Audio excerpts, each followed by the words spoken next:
Alaskans keep their model election system.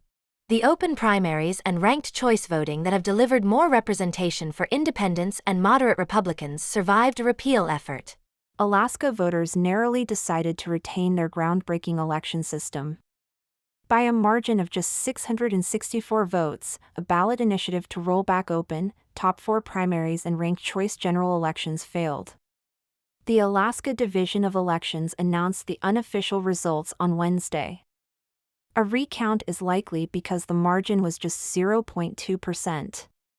Support for yes, repeal the system stood at 49.9%. On the other side, 50.1% of voters opted for no, let's not repeal the system. In just the few years it's been in effect, it has delivered more inclusive and less partisan primary elections, more room for lawmakers to govern in less polarized ways, the elimination of the spoiler candidate role, and a far reduced chance that candidates win elections without majority support. Alaska's system has two key components. In the open primary, voters choose one favorite from a list of all the candidates, regardless of voters' or candidates' party affiliation or non-affiliation, as is the case for a large portion of Alaska voters. The top 4 candidates in each race advance to the ranked choice general election. In general election races with 3 or more candidates, voters rank the contenders from most to least favorite. The system has allowed a small but significant number of more moderate candidates to run and win in Alaska. It has also given the state's large share of independent voters more say in who gets elected and allowed all voters the option to vote for candidates from different parties in both the primary and general elections. It's part of the reason Alaska's legislature will likely form a bipartisan majority in the state Senate and, most likely, the state House. The system does not inherently favor one party over the other, but the victory in 2022 of U.S. Representative Mary Peltola, the first Democrat to represent Alaska in the U.S. House in decades, prompted some Republicans to mistakenly believe that it had. Peltola's win in 2022 against Republicans Sarah Palin and Nick Bujicic came about because of poor strategy choices by Republican Party leaders, not because of the election system. Instead of sniping at each other, Bujicic and Palin should have teamed up. Other Republicans, however, including U.S. Senator Lisa Murkowski, State Senator Kathy Giessel, and former State Representative Jesse Sumner, all benefited from the system because it enabled them to draw support from voters with an array of political preferences. They spoke out publicly in support and brought some Republicans into the fold, despite pushback from the Alaska Republican Party. Support from these prominent Republicans ensured the system had enough cross-partisan appeal for Alaskans across the political spectrum to retain it. Looking at the presidential results, about 55% of Alaskans voted for former President Donald Trump. A small but critical segment of those voters also opted to keep the open primaries and ranked choice voting election system.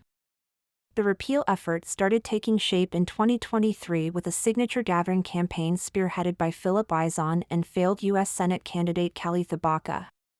The effort eventually drew the attention of the Alaska Public Offices Commission, APOC, for multiple campaign violations, including money laundering through a bogus church in Washington state. For instance, APOC officials in January recommended the group be fined $95,000 for violating state campaign laws.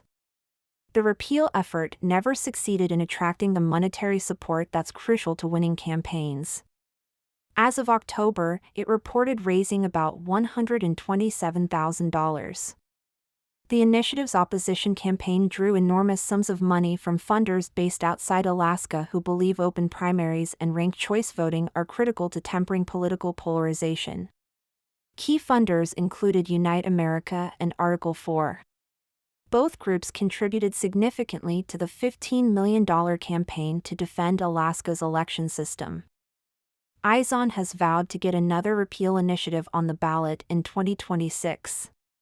In that case, the number of voter signatures required to do so would be higher than the number required in 2024. That's because under Alaska law, the number of signatures must equal 10% of those who voted in the preceding general election. In 2024, that number was about 27,000 signatures. In 2026, an initiative would require at least 35,000 signatures.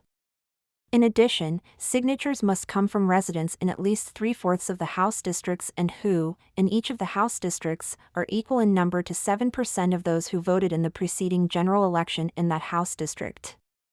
Alaska's affirmation of open primaries and ranked choice voting came after the Cascadian states of Idaho, Montana, and Oregon, plus other states Arizona, Colorado, and Nevada, all chose at the ballot box not to adopt open primaries and or ranked choice voting. Alaska was the one statewide electoral reform measure this year in which reformers won, possibly because Alaskans were already familiar with the new voting system. Alaska's ballot measure was a repeal attempt, other states' measures were attempts to win adoption. For Alaskans, defeating ballot measure 2 means defending a continued equal voice for all residents of the state, including independents. It sustains the movement toward a politics focused more on governing than on grandstanding. And it sets an example for Americans in other places eager to ditch division and rancor for teamwork and true choice in their politics. Sightline is monitoring other electoral reform ballot measures in Cascadia. See our reports on Idaho, Montana, and Oregon.